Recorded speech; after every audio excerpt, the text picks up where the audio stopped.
Musik spielt natürlich eine ganz wichtige Rolle. Jeder kennt Batavia, die Musik, und wir hatten die schwierige Aufgabe, den Soundtrack weiterzuentwickeln. Also schon das Hauptthema zu verwenden, aber es dann doch wieder auch in die Zukunft zu bringen. War uns wichtig, diese Tradition, die da musikalisch schon drinsteckt, auf jeden Fall mitzunehmen und zu bewahren und die auch mit sehr viel Respekt zu behandeln.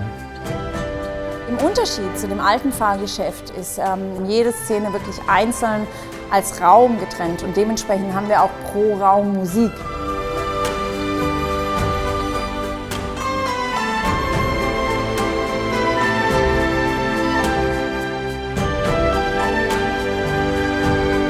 Es ist uns halt auch sehr wichtig, dass die Leute das fühlen, dass diese alten Vibes einfach noch da sind, dass diese Tradition noch da ist, aber dass eben auch die Musik passend zur Modernisierung der Bahn eben auch praktisch mit modernisiert wurde.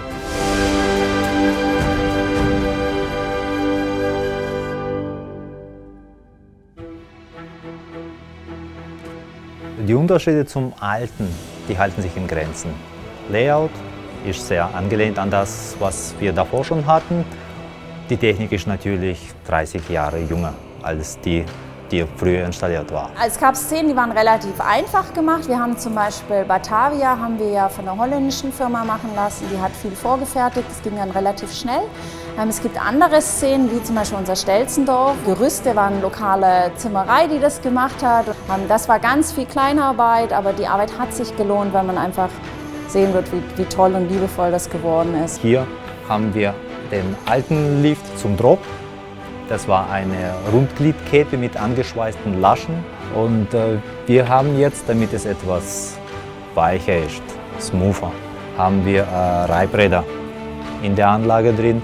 Was aber schon steht, wie man sehen kann, sind die Kanalwände. Das heißt, das Boot weiß jetzt schon, wo es entlang fahren soll, schwimmen soll. Das fährt ja nicht. Wir haben auch das Layout wenig abgeändert. Das heißt, wir haben immer noch so um die 300 Meter, die ein Fahrgast quasi im Boot sitzt. Von Batavia durch dieses wunderbare Restaurant.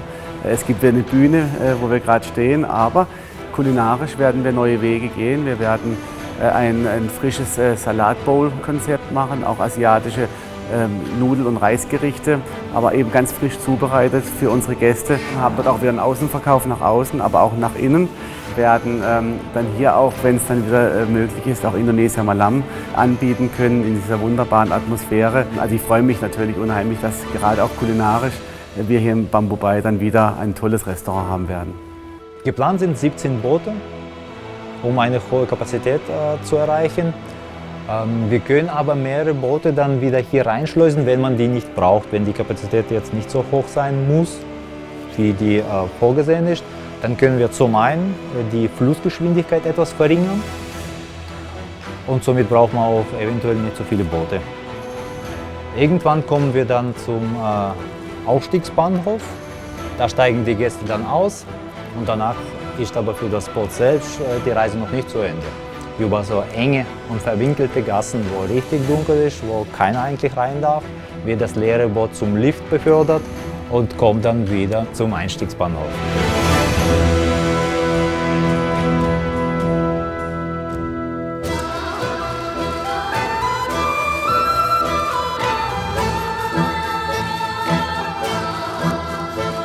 Zum einen arbeiten wir ja schon viele Jahre mit Hendrik Schwarzer zusammen, schon viel Musik für den Europapark geschrieben hat, die Europapark-Hymne, aber auch Musicals wie Spook Me und zuletzt jetzt auch Rolantica. Und wir haben schon mehrmals in Berlin die Musik aufgenommen. Wir waren 60 Musiker auch hier wieder am Start. Also für das Team, die die Musik produziert haben, haben wir ein Konzept geschrieben. Wir wussten in etwa, wie lang jedes Boot in der Szene ist. Das heißt, wir wissen in etwa die Dauer, wo wir die Musik brauchen.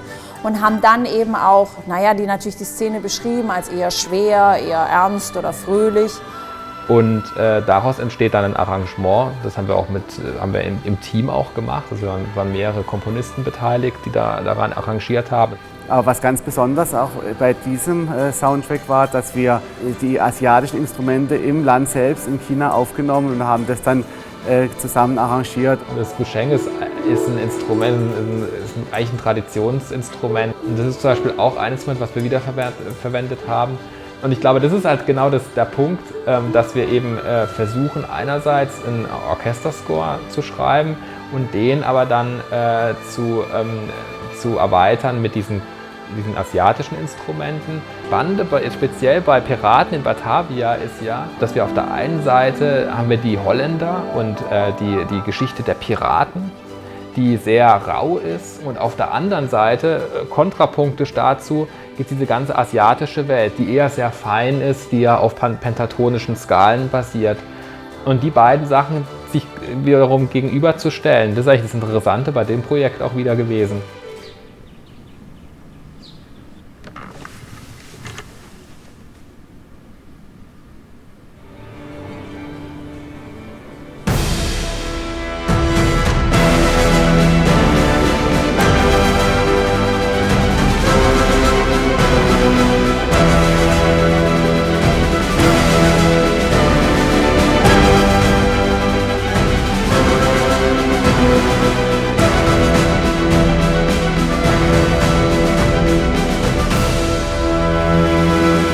Soundtrack ist für mich genauso wichtig wie die Dekoration, wie das Fahrgeschäft selbst.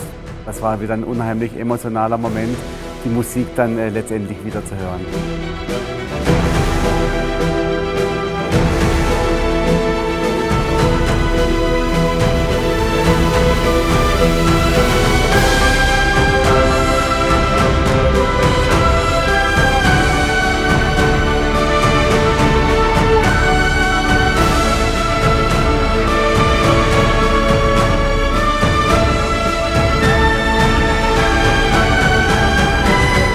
Das Schönste wäre, wenn die Gäste aussteigen und sagen, ich möchte gerade noch mal fahren, weil es war so emotional, es war so schön und ich entdecke jedes Mal was Neues, wenn ich Batavia fahre. Es ist wirklich schön, wenn man sieht, wie wir am einen Strang ziehen und wie schön es vor allen Dingen wird. Und ich kann es gar nicht erwarten, wenn wir bald die Türen aufmachen und es können Tausende von Leuten jeden Tag sehen.